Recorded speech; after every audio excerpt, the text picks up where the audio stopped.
Hi, this is Stan Hustad once again for What It Takes, WIT. Of course, right now, the story of Steve Jobs and the film continues to make the news and is a part of the current conversation.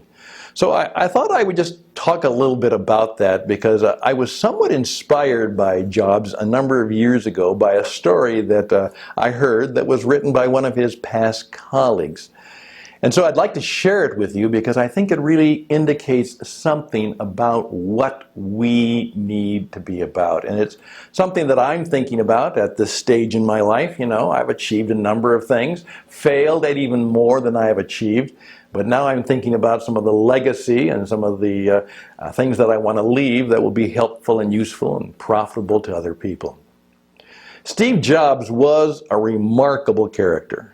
As some would say, he's a piece of work. And there are all kinds of things about him. He does remind me of what one of my editors once said. I was sharing a little bit about something I had written, and I said to her, I hope people will like my book, I like my essay. And she, a very wise woman, said, Stan, you don't want people to like your book. I don't. And you don't want to have people like you on Facebook. You want people to love your book or you want them to hate it. But you don't want them to like it.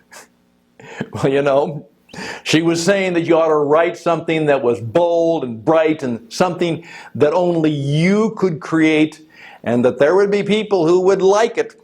But it would be cutting edge, it would be challenging, and there would also be people who would hate it. There would be no neutrality, no like, kinda, okay. It's either something they embrace or it's something they push away. Something they bless or something they curse. Just a thought. Well, in a way, Steve Jobs kind of fits that definition. The people who knew him have strong opinions about him. But this story always struck me because Jobs thought that if you could literally take, and he was kind of countercultural at that time, well, I guess all the time, and he thought, here you have these huge companies like IBM who are going to dominate the computing world, and what we need to do is we need to make sure that someday everybody has a computer. Maybe even something that they could hold in their hand that everybody could have. Wow, what a thought. And his idea was this, that if that would actually happen, that would really change the world. Well, as things began to go and grow, Jobs decided that he needed some real marketing help with the Apple enterprise. And at that time, the guy who was making his mark in marketing was a guy named John Scully, who was leading the Pepsi-Cola company at that time, part of a large PepsiCo franchise of many foods and services.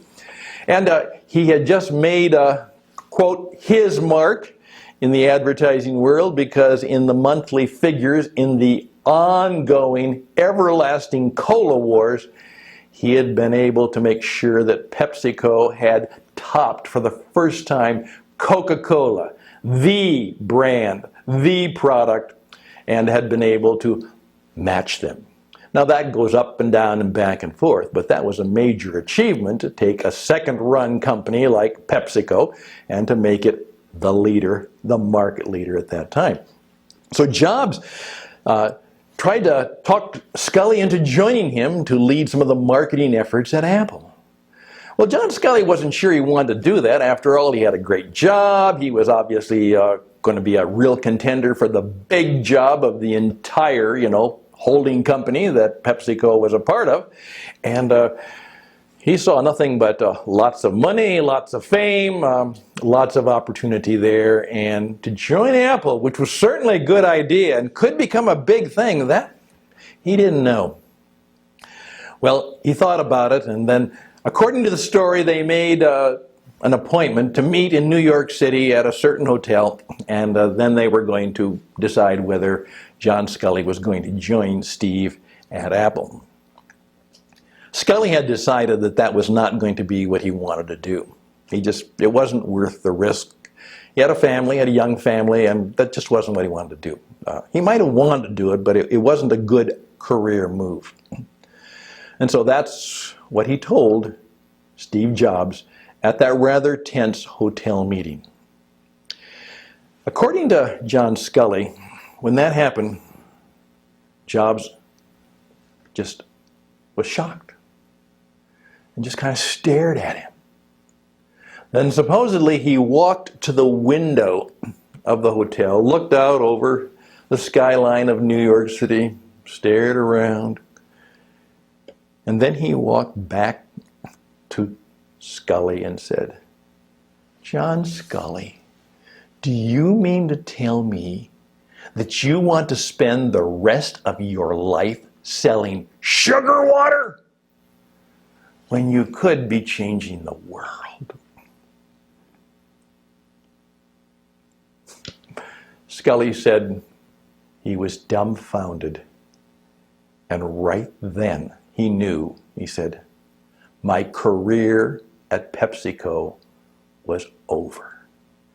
Even if I went back and did well, he said, every time my driver in the limousine would chauffeur me up to the corporate headquarters and I got out and went into my office, for the rest of my life I would hear Steve Jobs saying to me with a bit of a smirk and a laugh, "There you go, John Scully, another day selling sugar water when you could be changing the world." Great story. And of course, the challenge to all of us is, are we selling sugar water or are we trying to change the world? Most of us have to do a lot of sugar water selling, and most of us can't change the world, but perhaps somewhere in between, there's something that strikes our heart, mind, and spirit and passion. Something that reminds us that we are not just human beings who occasionally have a spiritual experience, but we are spiritual beings who are having a human experience, and we are made for bigger and better and broader and bolder things in life.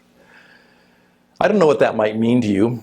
To me, it's meant a lot of bold ventures. It's meant a lot of broken hearts and a lot of achievements and a lot of failures. And who knows where it's going to end up when all is said and all is done and they finally retire me permanently. So I just simply ask you to think about the story, about where you are in your life right now and where you want it to be, and then ask yourself the question, what is it going to take for me, not only to change my world, but perhaps in some small way to change the world? Just let that sit on your head, as Rod Sterling used to say from The Twilight Zone, just an idea for your thought and consideration. I'm Stan Houston for What It Takes, and I wish you all the best and blessings. Until next time, for another WiTS show, bye for now.